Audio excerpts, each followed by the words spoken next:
This is the Secure Podcast, your podcast for all things love, family, entrepreneurship, and the life that happens in between. Good morning, G Tribe. I am Dr. Denitra Griffin. And I'm John Griffin Jr. Good morning. Good morning, and welcome, G Tribe, today. We're excited to share the conversation that we're going to have with you. Today, we're going to talk about tips and tricks of networking. So as entrepreneurs, Absolutely. as business leaders, leaders in the community, I think we have a lot to share about what are some of the wins and woes of networking. And so in the past, we've talked about passing the wealth baton by sharing the intellectual capital with our children. And so as we continue to build wealth as a family, what does that look like or mean when we want to transfer that intellectual capital to our children? And so part of that in being successful is networking. And so today we want to spend a little time just to share with you, again, some of the wins and woes that have been beneficial for us and has taught us lessons about networking. But we cannot dive into the topic until we begin with our quote of the day. What do you have for us? Good quote of the day. Early to bed, early to rise. Work like hell and advertise. Early to bed, early to rise. Work like hell and advertise. Where'd you get that from? Your husband's full of all wisdom. I'm the man. I read something, but I've been on that quote since I was in 8th grade, St. Basil's Grammar School. Okay. And so what does it mean? It means that if you are early to rest is very important, early to rise, and advertise yourself, your products, your services. You heard of the old cliche, the early bird gets the worm. Yeah. So it's kind of play off that. So we have to understand that, resting, getting a good night rest, getting up early in the morning, making your prayers, and then hitting the street, advertising. Yeah. Once your feet hit the ground, Absolutely. the fight begins. You like that quote? I do. I never heard of that before. See? Maybe I'm asleep, but See? Uh-huh. I got little tricks. I see. I still got tricks now. I just kind of want to take us back a little bit back to season 1 as we kind of recap being first generation and a lot of things that we've done and still plan to do. And so we kind of learned the value of networking. Oh my God, it's invaluable. Yes. Yeah. Yes. So tell me, what did you learn about networking? So I'm a really shy person. You gotta be kidding me. I am. You can ask. I You don't. have got to be kidding. I don't like. So I've learned that networking is absolutely necessary. Yeah. To run your business and meet people because no one gets where they are without someone helping them. That's right. The only way you can be known if you network. Yeah. And networking is not just you looking for something from someone. It's what you can do for someone as well. I agree. Yeah. So I could do a lot of that. I just, my hangups was, I didn't want to seem like I'm begging and things like that. That was a woe of networking, but I've grown to learn. Do you think that's specific to men as opposed to women? Absolutely. Absolutely. Especially black men. Yeah. I mean, it's like, we, I don't believe in any excuses, but we've already had a rough end of the apple. So when we come into a room, and in my opinion, the black male is most despised and hated in society. So we got to get through all that, and it's very difficult for me, and most of my colleagues found the same. I'm more comfortable with giving. Yeah. But we asking for help, and it's kind of like, I don't know. I just had a very difficult time doing that. Yeah. I still struggle today with networking, but I learned that if people don't know who you are and what you're selling or what you may need, how you gonna get there? That's right. That's right. And people will find it difficult seeing that as a challenge for you. And I always say nobody I'm can shy. get okay. I am shy. But you cannot claim shyness and sell the services of AGB so well that, we're in, a great financial state to be able to employ 750 people. That's not someone who's shy. So when you have those moments of what you perceived as shyness, like, what do you do to get over it? Because, sometimes I share with people, you have a great business plan, you have a great business project, but it really means nothing if you don't have a client. Right? Yeah. So sometimes we put a lot of emphasis on the structure and the order, which is needed, but you need to really focus on sales. And so you have obviously been very successful at that and kind of set the context in which other people in the company can sell. So when you're in those moments where you're feeling shy, a little nervous, what do you tell yourself to get through those moments? I think about my children and my spouse. I think about all great business people that preceded me have walked this level. I've come this way. And I think about if I'm going to be an effective CEO, I have to be able to deal Yeah. and be able to speak. I hate public speaking. I hate getting up, quote unquote, begging, Yeah. because I have my dignity. Yeah. And I'm a man, I'm a Yeah. black man, Yeah. But I've learned that what's helped me is my passion. Yeah. I'm very passionate about what our company is doing. Yeah. And we have a great story to tell. And when I put it in that vein, I just go to it. Yeah. And I want people to feel the passion. Yeah. And if you touch people's hearts, and you're passionate, and you're not prevaricating, Yeah. and you're not equivocating, and you're actually telling people how you feel and what you can do. And, What you can do. And what's good about us, Dr. Griffin, is that we are authentic. Yeah. You can check us out. You can actually go and you can. And the further you dig, the better it becomes.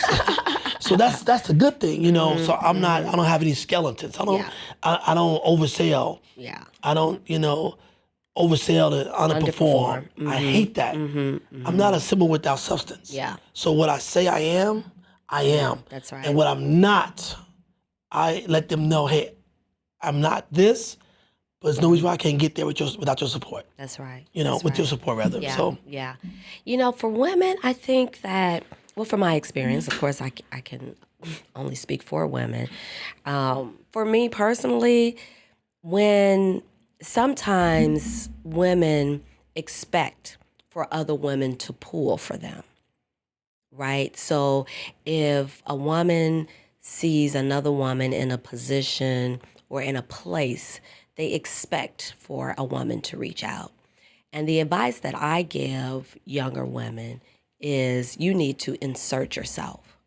And so that takes, not aggressively, but if you want to network or be a part of a circle or a group or a person, then you need to assert yourself and say, hey, this is how I can help you.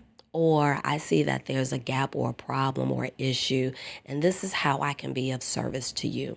You're really good at that. Yeah. You've been good at that for years. And how did you do that? Just, hi, I'm oh my gosh, and you just go right at it. I'm like, but see, with men, particularly black men, we are very parochial. Yeah. Black men move in packs. And when you get into your late 40s, 50s, you already got your clique. Yeah. You already know who you're going to help, and you know that when you bring people into the clique, it has to be recommended. Somebody has to pull you. Yeah. Unfortunately, with some black men and a lot of us, we don't just pull because we pull. We pull only those we know, and that's why networking for us is a little more difficult. Yeah. I think that still exists in women's circles. I just think that sometimes women are a little bit open-minded, very receptive, a little bit more receptive. And then there is this kind of women empowerment movement Yeah. that exists. And so, still I rise, Right. So, Irishman taught me this. He said, John, no one doesn't want anyone who has not been sent. Yeah. And when he told me that, I said, wow, that is just in their culture as well.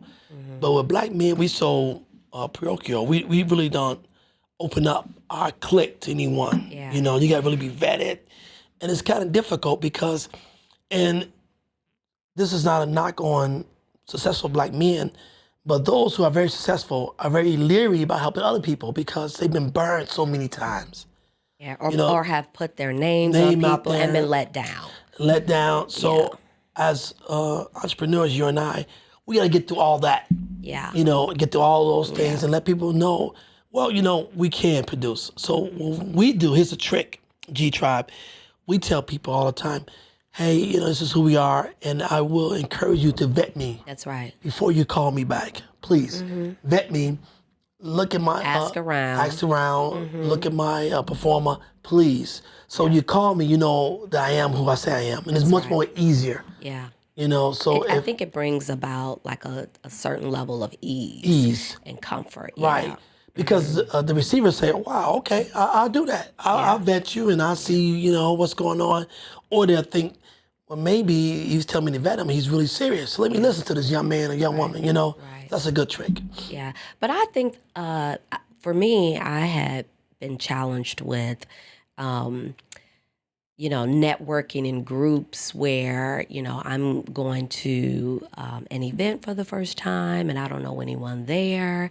And so what do? Oh, wow. Right. And so I hate those events. I sit in the corner like. So you just kind of, so remember I had that one coach. Yes. And he kind of gave me some tips on how to kind of go into a room, navigate and circle the room just by introducing yourself. And so not that everyone can be interested in, reserving a coach, but I think those little strategies were helpful. So finding someone that you think may have on a beautiful outfit and commend them on that. Find, even if you're walking around and you overhear a conversation, like I found myself asking, is someone sitting here? Do you mind if I sit here? Yeah, and then good trick, I would, G-Tribe. I would, sit at that table. And sometimes I intentionally, just to test my own networking skills, do that. Go to a group of people I don't know. And, ask, hi, I'm Denitra, I'm from AGB Investigative Services. Or if we've been invited to an event, I will ask people at the table, like, how do you know this person? So just little general questions. And then I also observe women who do it. Like I can walk into a room and if I'm kind of struggling for a moment, then I would look at people who's working the room and see how they're working the room and pick up those cues. Yeah. So with me, another trick I use, G-Tribe, is I try to wear lapel pins of different organizations I belong to. Nice. I try to wear a very nice suit, nice shoes. I try to wear a nice pocket square. Yeah. So when people say, oh, man, that's nice. Where you get those shoes from? Oh, I see you're Alpha. Yeah. Oh, you from, so conversation pieces. Right. So that's a good way to break the ice as well, to wear something really nice and, lapels or things that you belong to, different boards. Yeah. So get people talking, oh, I belong to this board. Gotcha. You know? Right. Yeah, I know this person. Yeah, what are you guys doing? Then you can go from there. Those are some very good tips. Great. So when you, I know we kind of look back, these are experiences that we've had through our trajectory. But if we look back, what would we tell our younger selves to do differently as it relates to networking? I would say get started early. Yeah. Build confidence. I would say, I still struggle. I'm in my 50s. You know, I know I don't look it. I know I'm fine. I'm fine. Salt and pepper. But okay, G-Tribe.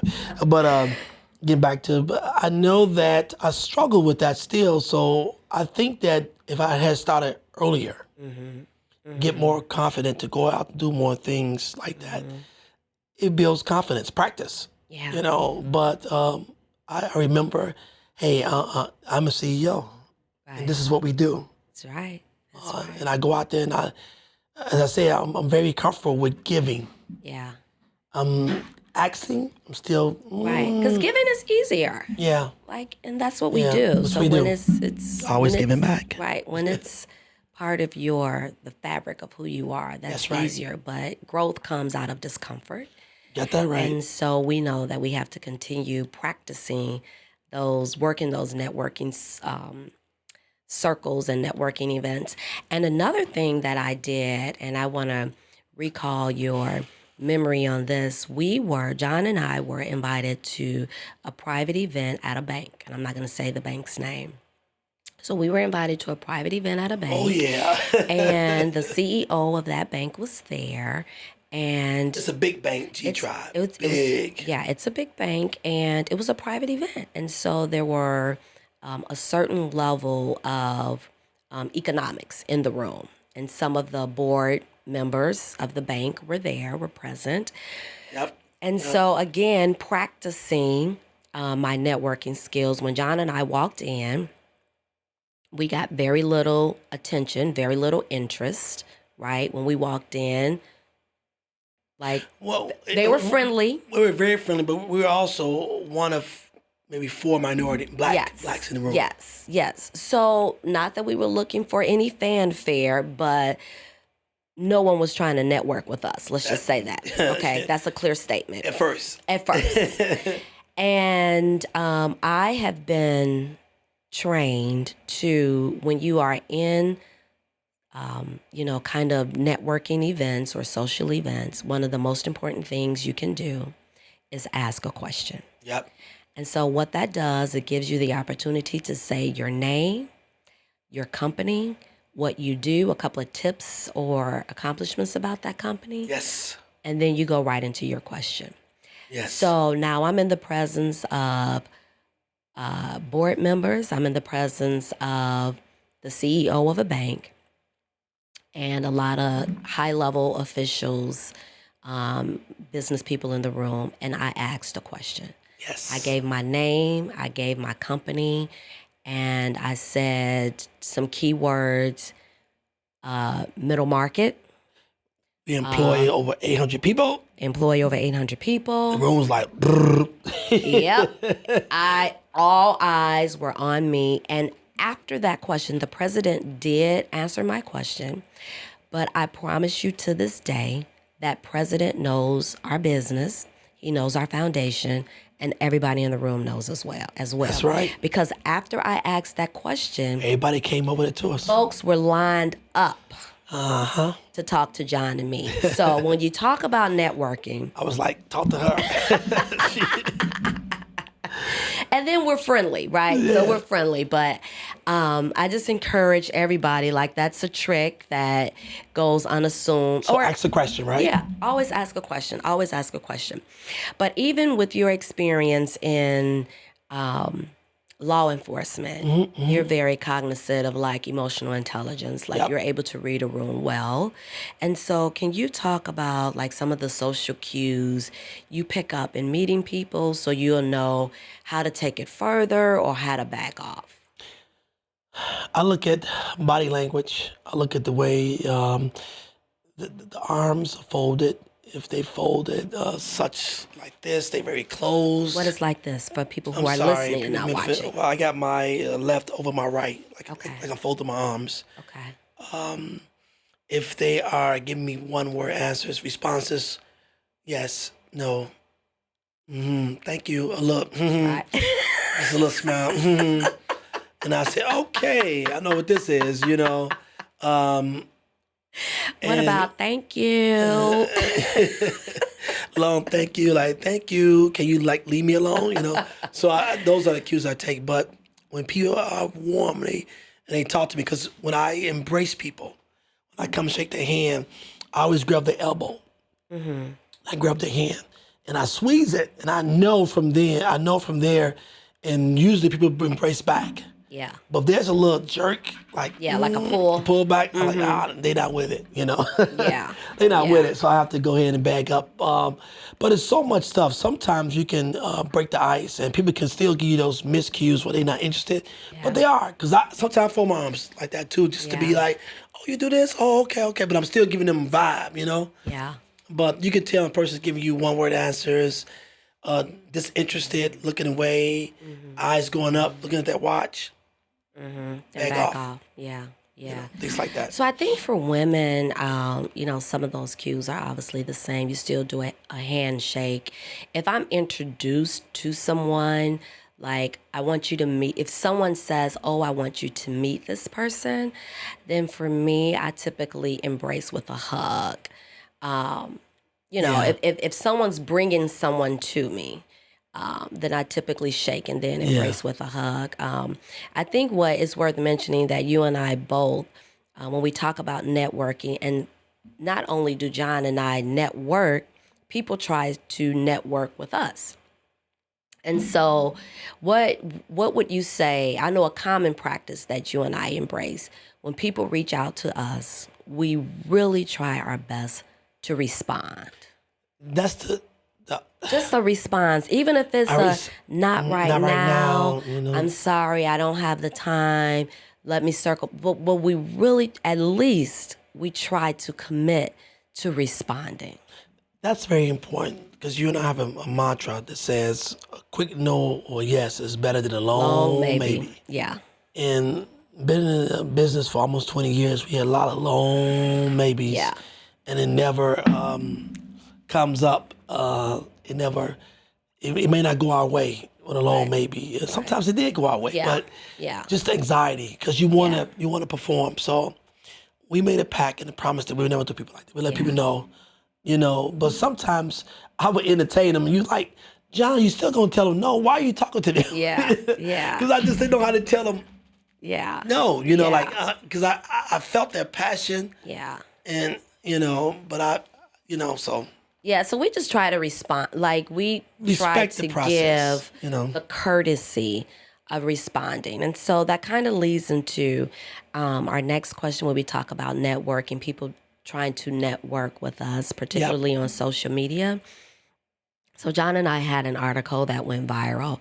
It went viral on Facebook. It went viral on LinkedIn. All these periodicals. Yeah. And so we noticed an increase of interest, like becoming your friend or your follower.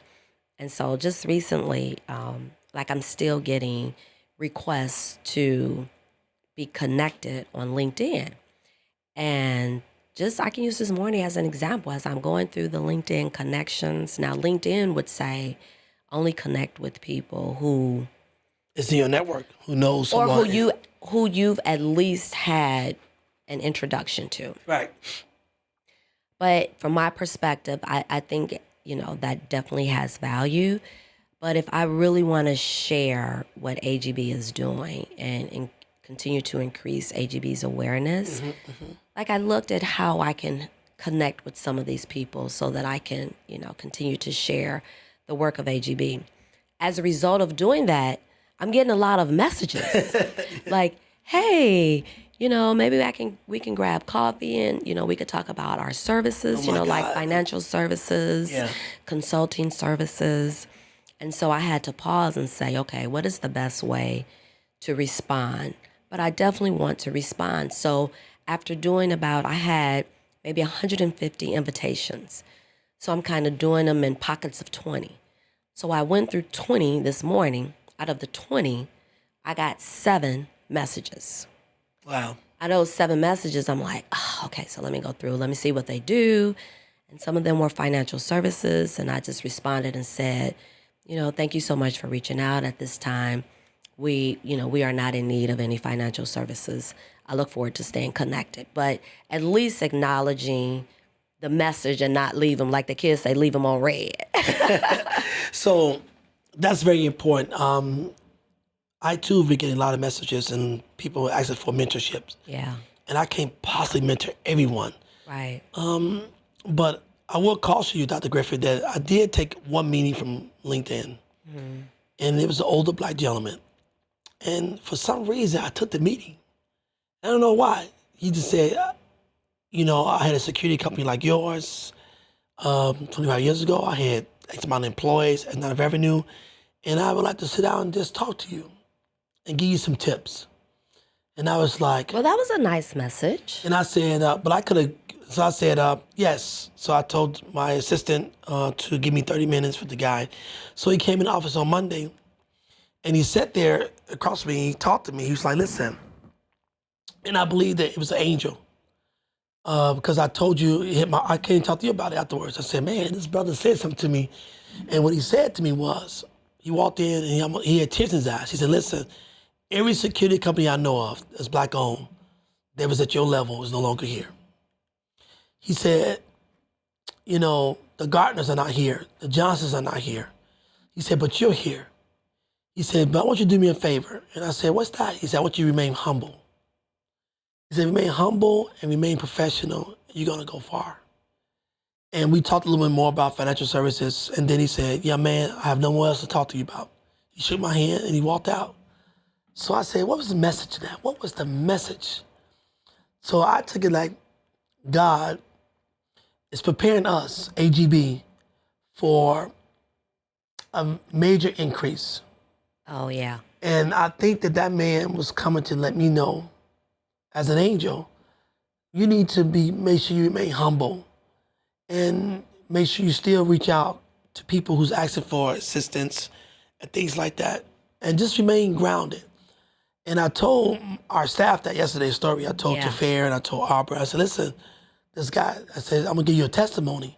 And for some reason, that just stayed with me. And I came home and talked to you about it. You were like, I said, so going through LinkedIn, I see all these people and that's why I can't discriminate, right? So that's like, why I can't, it's difficult to say no to the invitation. Someone get mad to Tafair, like, look, you look through this, you deal with it. Well, it's kind of difficult to segregate, right? And so to your point, we can't mentor or can't everybody. It's just impossible. Right. But at least I think I owe you a response. Whether that is a yes or no, I owe you that. And that's deference, I think. That's right. That's deference. G-Try, one thing about the Griffins is that we owe.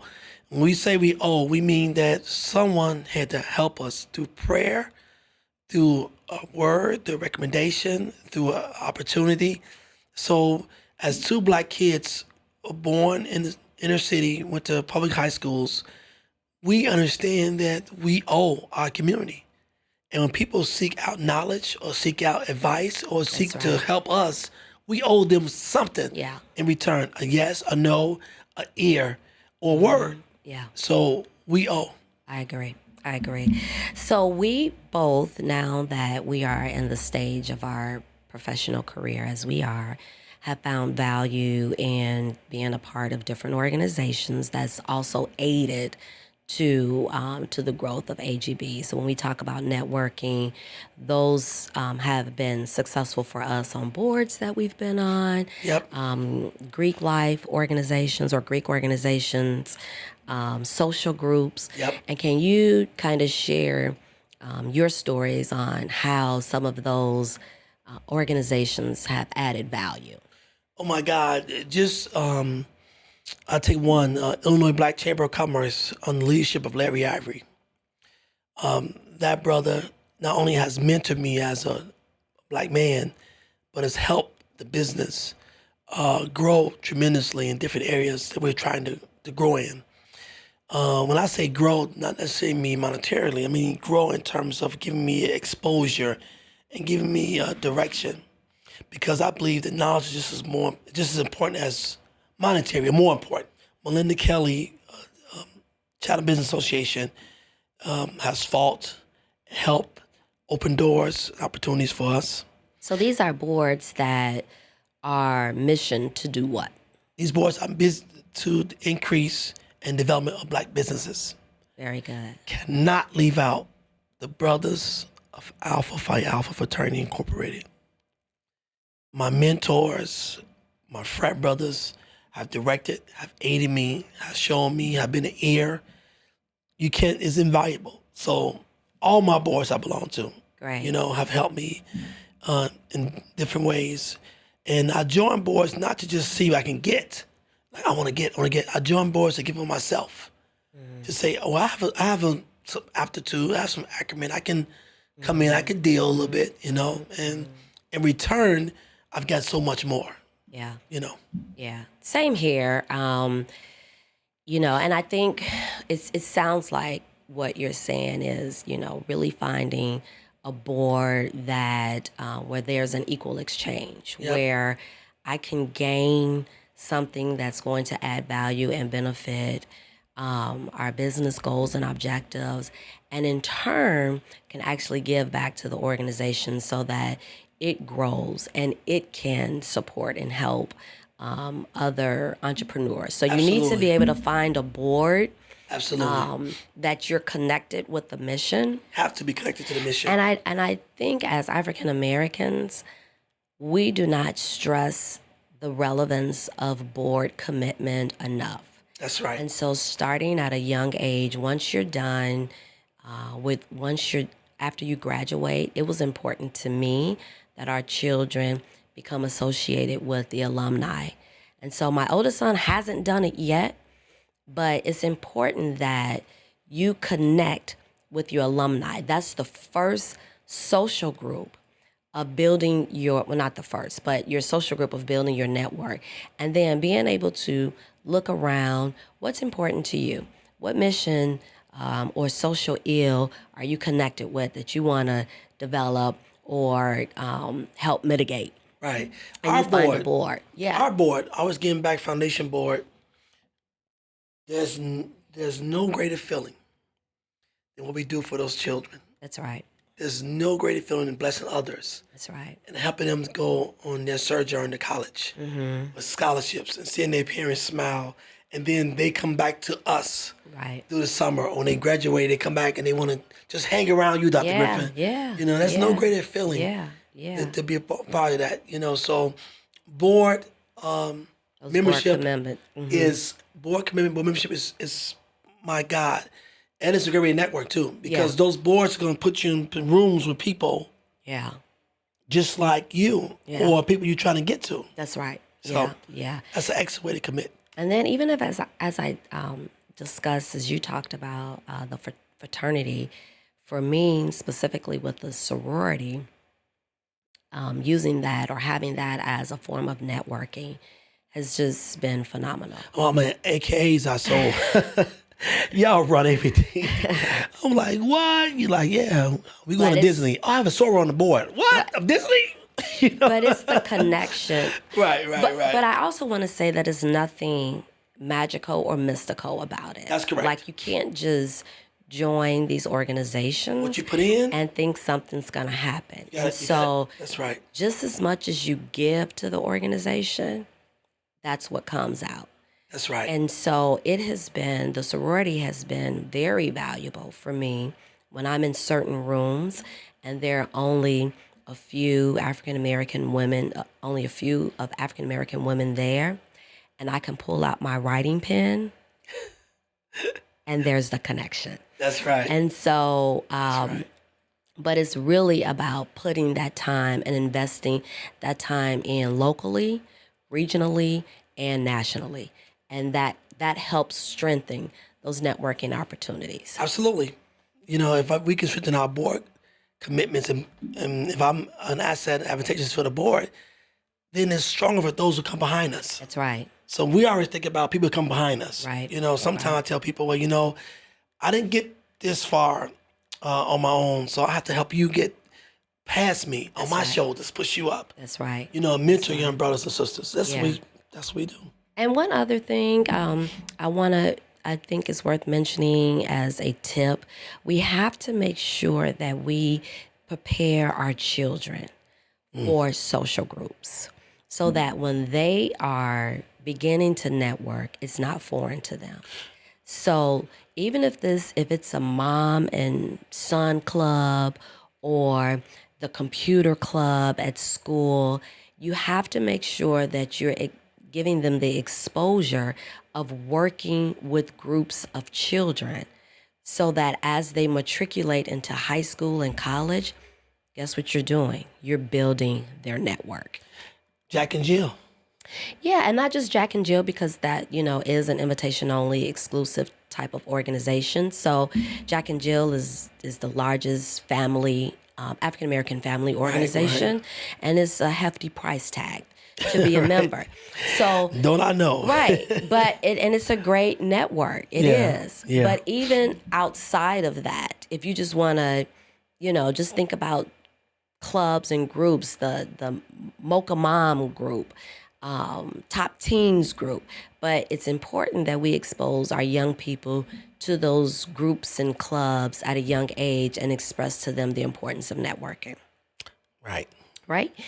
So I think we've shared a lot of tips and tricks with the G Tribe about networking. Absolutely. And we want to go back to that original quote that you told us about sleeping little and getting up early. Early to bed, early to rise. Work like hell, advertise. Oh my goodness. Advertise yourself, your skills, your services. Everything. And network, young people. Network, G Tribe. Network. Absolutely. We want to remind all of you all to follow us on YouTube. When you get to us on YouTube at Secure Podcast, please subscribe so you can get those notifications whenever a new podcast is dropped. Also follow us on Instagram at Secure Podcast, and we're also on Facebook. If you have a question or topic you'd like for us to discuss, please email us at securepodcast@agbfd.org.